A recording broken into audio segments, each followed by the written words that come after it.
Jai Hind Defense Aspirants. Welcome back to my channel SSP Success. Today we are going to cover an important topic that was in the news, and it's about why political uncertainty in Sri Lanka may not mean it draw away from India.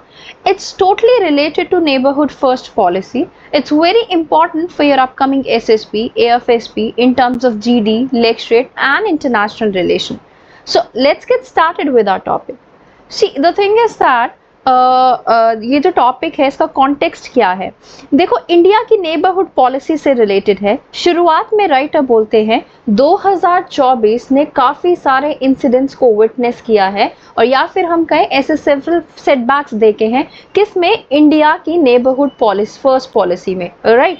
सो अभी जो recent election हुआ है ना श्रीलंका में, वो एक latest ऐसा setback है इंडिया की नेबरहुड पॉलिसी में, राइट। सो हम ये देख सकते हैं कि पाकिस्तान क्या कर रहा है, वो रिवर्ट कर रहा है किसमें, वो एक्सकेलेट कर रहा है cross border terrorism against India.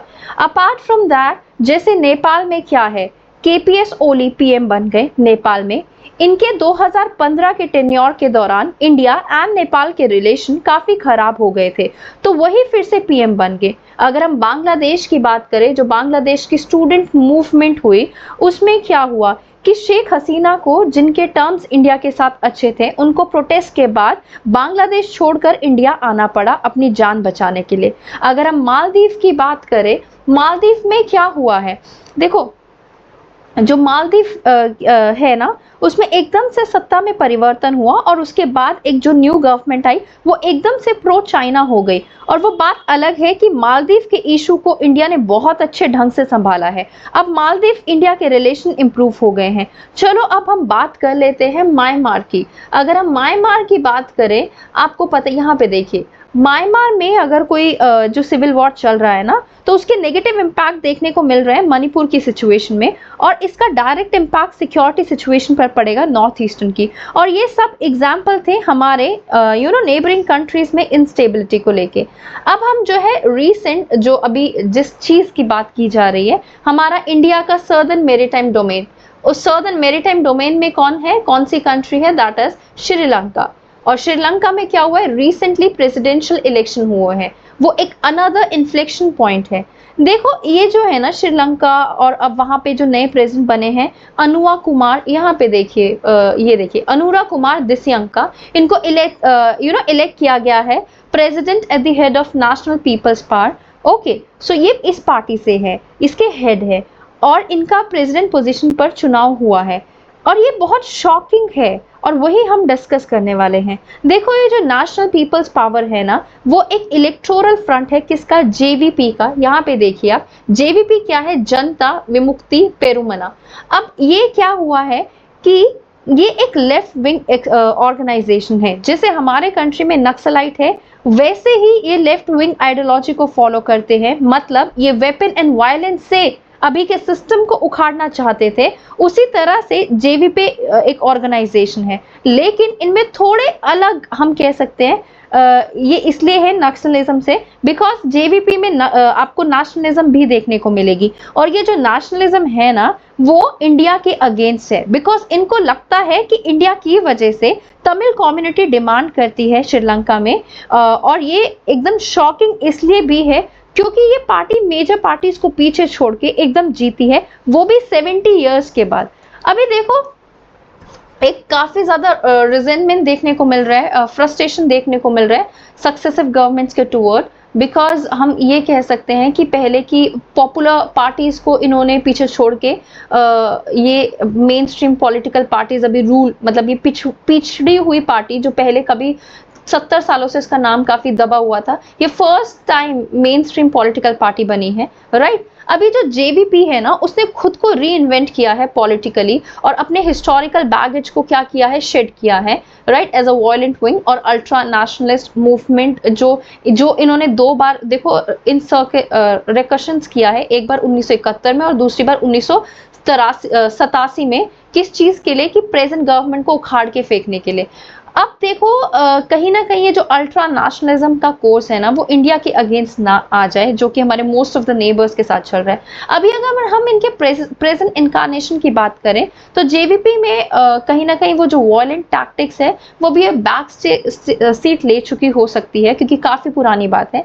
But ये पॉपुलिस्ट पॉलिसी को सर्व करेगी, जिसमें कहीं ना कहीं ये जो फ्रेजाइल इकोनॉमिक रिकवरी है उसको करना बहुत जरूरी है, बिकॉज श्रीलंका ने इकोनॉमिक क्राइसिस को फेस किया है। और ये जो अभी प्रेसिडेंट बने हैं उन्होंने अपनी इंटेंशन को डिक्लेयर किया है कि वो रीनेगोशिएट करेंगे, जिसकी श्रीलंका जो आईएमएफ से सपोर्ट रिसीव करती है, right. The thing is that ये बहुत ज्यादा फ्री भी और काफी ज्यादा जनता के, इन्होंने जब वो प्रोमिसेस किए हैं जनता के साथ कि आपको जो है क्या मिलेगा, आपको काफी ज्यादा गवर्नमेंट से सपोर्ट मिलेगी। मे बी आईएमएफ जो है इस चीज के साथ एग्री ना करे, बिकॉज बहुत गंदे वाला क्राइसिस देखने को मिला है, राइट। और दिसनायक ने ये भी थ्रेट किया है कि वो कैंसिल करेंगे सोलर पावर प्रोजेक्ट जो कि इंडिया के अदानी ग्रुप अंडरटेक करने वाले हैं नॉर्दर्न श्रीलंका में। ये ग्रुप अंडरटेक करे एक very large container port project भी कोलंबो में, जिसकी वर्थ है $553 million in financial support from US international development finance corporation. तो इंडिया देखो अफोर्ड नहीं कर सकती ऐसे पॉलिटिकल टर्मोइल और इकोनॉमिक डिस्ट्रप्शन अपने सर्दर्न पेरीफेरी में। और ये जो रिस्पॉन्सिबिलिटी है ना कहीं और ज्यादा इंडिया की बढ़ जाती है कि कैसे इनके साथ हमें कॉप अप करना है। हम ये नहीं कहेंगे कि जो करंट के पार्लियामेंट अभी things may not be entirely clear जब तक करंट पार्लियामेंट पूरी तरीके से डिसॉल्व नहीं हो जाती, क्योंकि उसके बाद एक नया प्राइम मिनिस्टर भी पार्लियामेंट्री इलेक्शंस के बाद अपॉइंट किया जाएगा और ये जल्द ही होने को हो सकता है, ठीक है। तो ये इनकी पॉलिटिकल वो जो चल रही है। देखो इन केस अगर इंडिया और श्रीलंका के बीच में देखो बहुत ज्यादा स्ट्रॉन्ग इकोनॉमिक इंटरडिपेंडेंस है, टाइज में अगर कुछ ऊपर नीचे हुआ तो प्रॉब्लम्स आ सकती है। और इसके साथ साथ इंडिया ने अपनी श्रीलंका को सपोर्ट जो है वो एक्सटेंड कर रखी है, जो उनके इकोनॉमिक क्राइसिस हुए थे उसके दौरान। इसमें करेंसी स्वैप आता है, फ्यूल्स, यहाँ देखिए आप, फ्यूल्स का सप्लाई आता है, राइस एंड मेडिसिन आता है और लार्ज फाइनेंशियल पैकेज आता है। और ये एस्टिमेट किया गया है अराउंड $4 मिलियन, राइट। ऐसे इकोनॉमिक इंटरडिपेंडेंस जो है वो कहीं ना कहीं सर्व करते हैं किस चीज को स्मूथ करने में, जैग्ड एजेस को जो पॉलिटिक्स सर्व कर नहीं पाती है, राइट।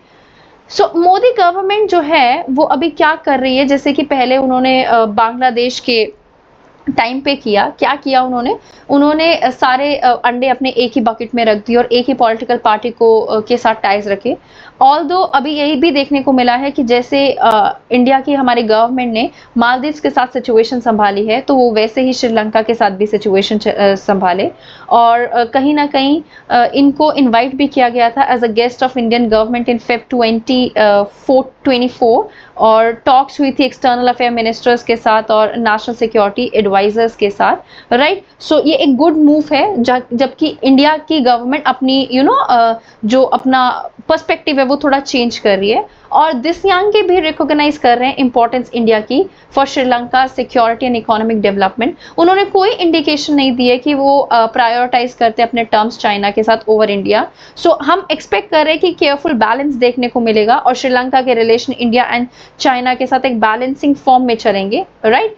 सो कहीं ना कहीं हम ये कह सकते हैं कि टेंडेंसी है कि हमें अपने पॉलिसीज को कंसीडर करने की जरूरत है, नेबरहुड पॉलिसीज को to some extent, so that हम हर एक नेबर के साथ रिलेशंस को माइंड में रख के चले, कौन कहाँ से हमें एसेट मिल रहा है और कहाँ से लाइबिलिटी मिल रही है, उस चीज को आइडेंटिफाई करके चलना चाहिए, राइट।